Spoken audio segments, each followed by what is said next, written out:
Linkage institutions, the informal institutions. By definition, a linkage institution is the means by which individuals can express preferences regarding the development of public policy.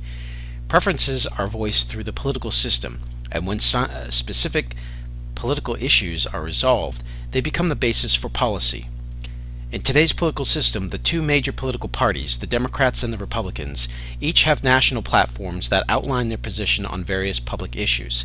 For instance, the Republican Party has stood for less government, whereas today's Democratic Party has supported government programs such as Medicare.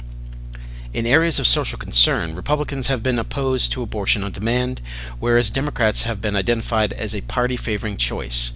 In order to implement these policies, Democrats and Republicans have to be elected to public office. Candidates and political parties must assess the nature of the electorate. Are there a significant number of single-issue groups, those special interests who base their vote on a single issue? Or is the candidate's stand on issues broad enough to attract the mainstream of the voting electorate? The media, through daily newspapers and television newscasts, as well as columnists and editorials, attempt to influence the voters, the party, and the candidate's standing on issues. The media have been accused of simplifying the issues by relying on photo opportunities, or photo ops, set up by the candidates, and 30-second statements on the evening news shows, or sound bites. The interaction of linkage institutions results in the formation of a public policy agenda by the candidates running for elected office.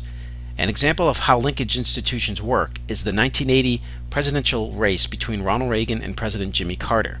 Reagan and the Republican Party painted a picture of a president who was weak in the foreign policy arena as a result of the hostage crisis in Iran and a domestic economy that was out of control as a result of double-digit inflation.